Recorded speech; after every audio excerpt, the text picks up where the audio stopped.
and I went to see the palm reader. She slowly brought me back to a back room where it was all dark, and she was a very eerie looking woman. And she said, "Sit down, my dear. I have something I'd like to talk to you about." And I gave her my hand, and she looked at my hand, and she started to tell me things that were really happening in my life. And I thought, how does she know these things?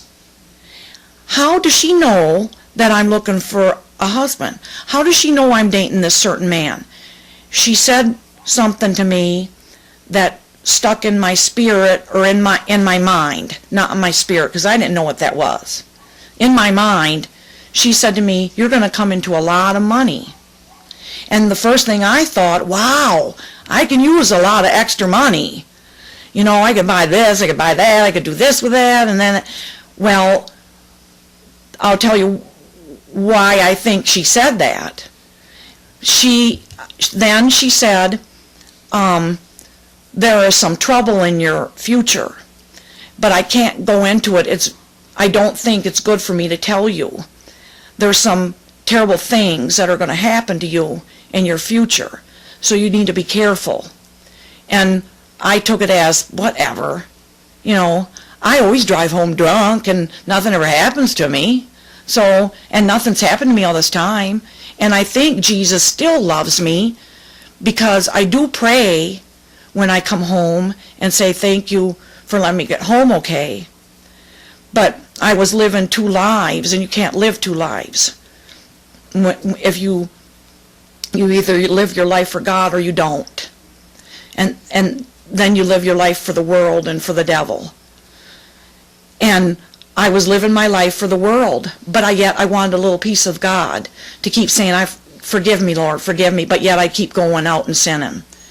Well, I came home from work one night really late, because I worked till 12, and by the time I cleaned up and I got home to my apartment, it was like 1 in the morning. I did my usual routine, put all my tips away, went in and took a shower, came out of the shower and got into bed, because I had to be up again by 6:30 to go to another job. And I laid down in bed and turned off the lights and started to go to sleep. I fell off to sleep really swiftly, and I was awakened by a noise, and I opened my eyes and I looked, and down at the end of my bed were two beings.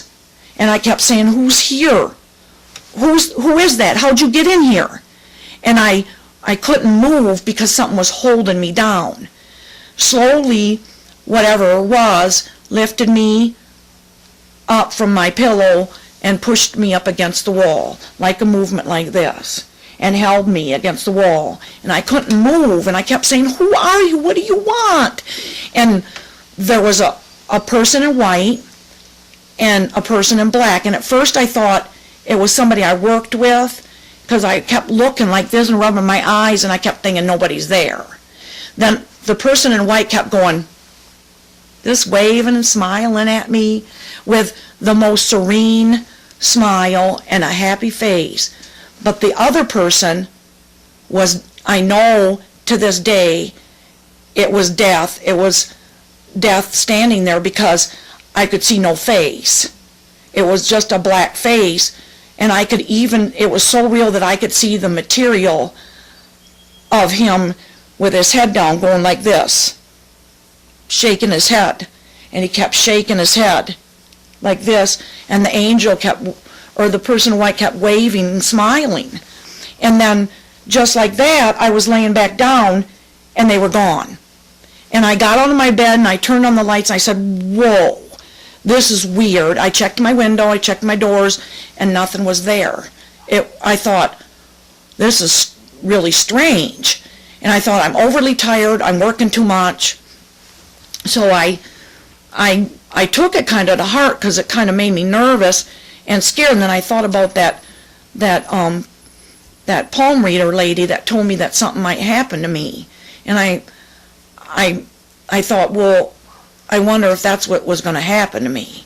Well, I kind of blew it off, went to work, tried to tell one of my friends about it, and she laughed and said, "Oh, that's so stupid. You probably just had a bad dream.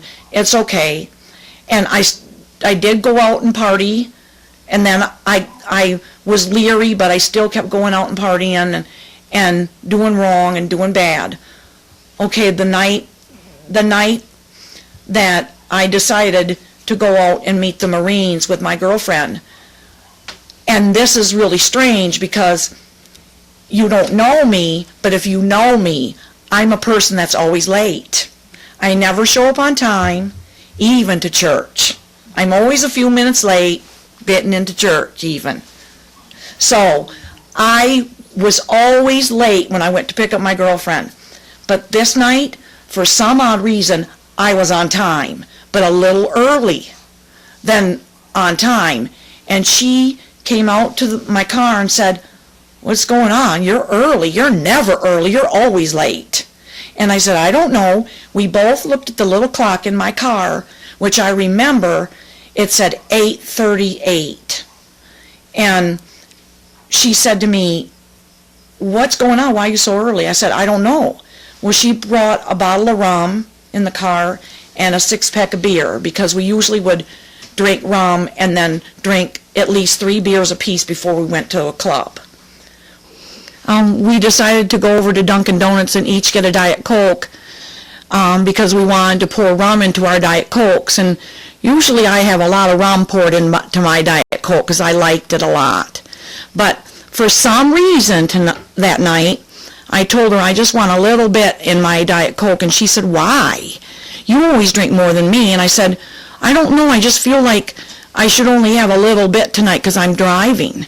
And she said, "Okay." So she poured a bunch into hers, and she poured a little in my cup, and we each took a couple drinks, and I turned on the car, and I drove out the parking lot from Dunkin' Donuts and started down the highway. It was a two-lane highway road with a cement medium in the middle where traffic went one way and then traffic came back the opposite direction across the medium.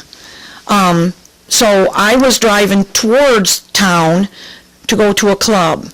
We got to a stoplight, to a red light, and we were bebopping to the music and having a good time and laughing and saying, "We're going to have fun tonight with those Marines, man.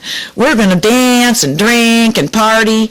And I had this really strange feeling that, I don't know, I just was different. And just as we were looking up at the light going, "Hurry up, hurry up," I looked up at the light turned green, and I started slowly driving. I pushed on the gas just like that out of nowhere. Debbie grabbed my hand and she said, "Oh my God!" And I grabbed her hand and I looked, and the car hit me head on, and I left my body. And I started to fall down a hole. And I looked above me. I couldn't move my head, but I looked above me, and I saw a big light, but I was falling away from the light, and I was like, what's going on?